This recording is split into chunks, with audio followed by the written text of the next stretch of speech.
On this episode of In the Studio, I show you guys some cool ways to make your background screaming pop using ToneForge Menace.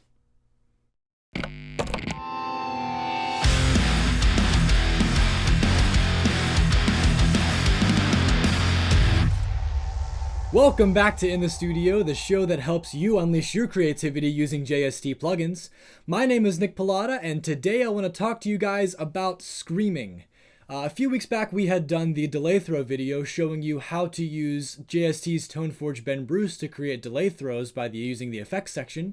But today, I want to talk to you about actually putting distortion onto your background screaming to give you some more textural, kind of fuller sounds in different parts of the song that you want.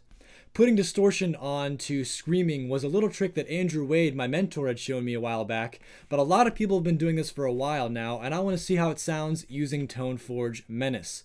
So let's dive into the session now and see what we can do.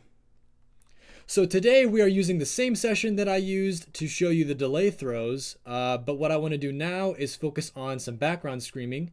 I've dragged some of the doubles that we did up into a new track up here. It was from down here. And these two tracks are going to be where I put on ToneForge Menace. But let's just take a quick listen to two of the spots that I want to add this textural part to.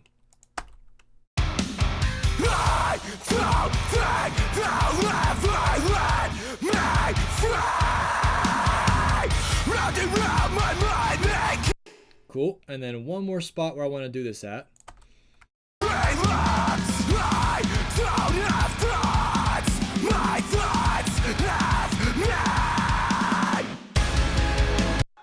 I really want to do it onto those two lines because I feel like those lines are really aggressive and I want some more out of the vocal.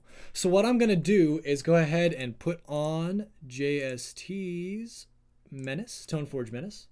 Cool. And now what I want to do for the starters is I only want to use the amp. So I'm going to turn off anything after the cab, and I'm also going to turn off the pedal.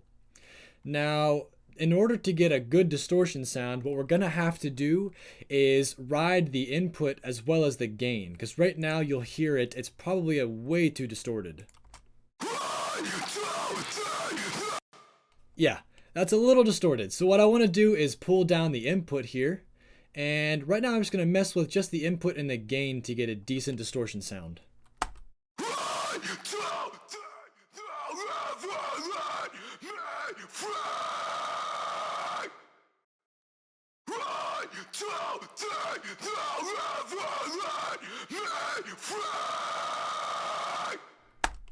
Cool, it's got a really nice texture to it. It's really gritty. I love that. So what I want to do now is kind of pull up the output again a little bit to make it a little bit louder because I pulled the input down.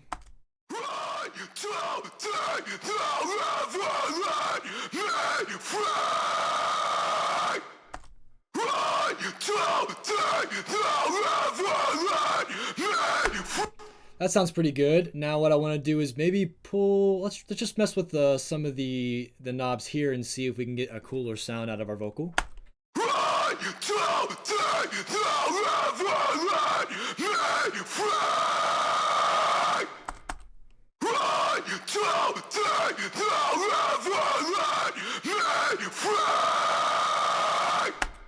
When I'm doing this, I really want the kind of high-end sizzle that a distortion can have. So what I want to do is focus more on keeping the treble high and also keeping the presence up a little bit, while not really worrying about the bass and the mids too much. So that sounds pretty good to me. I'm going to close this out real quick. I'm going to drag this down to this track here, and now let's take a quick listen to how those two sound together inside of the mix.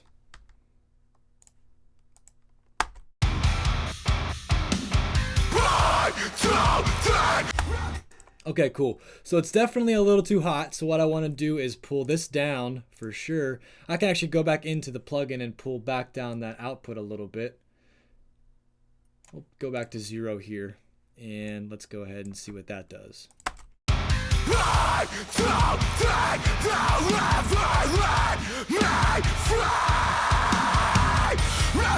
Still think they're a little too hot, so I'm going to pull this down to -10. Pull this also down to -10. Just lower about 3 dB. Let's hear that again.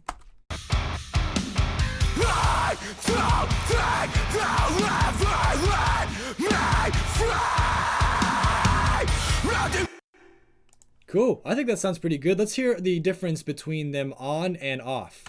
So this is with the plugins off.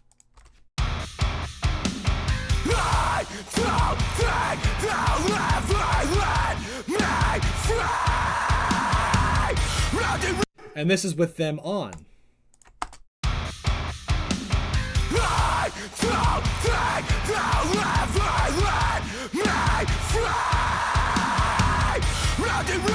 That sounds awesome. That's giving me the aggression and the attack that I wanted in that line, because it's such a brutal line and such a brutal delivery that I wanted it to sound almost devilish, and putting the distortion on really gives it that tone. Let's check out that last line right before the chorus hits as well to make sure that that's sitting all right.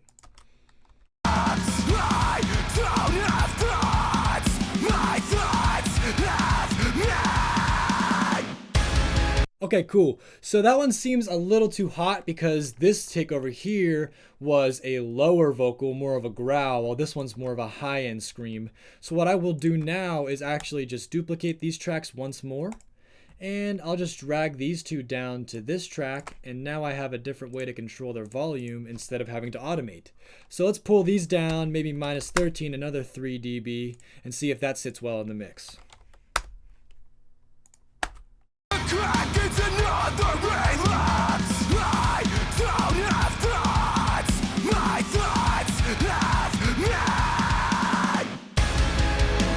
That sounds awesome. And Tone Forge Menace is giving me that grit and that gnarly anger that I'm looking for in the performance. It's accentuating that, and it's making it pop more in the mix and just making it sound way more brutal. I'm loving it, and if you have any vocals that you feel need to pop out in your mix more and be more angry, definitely look into putting some distortion on them to make it pop.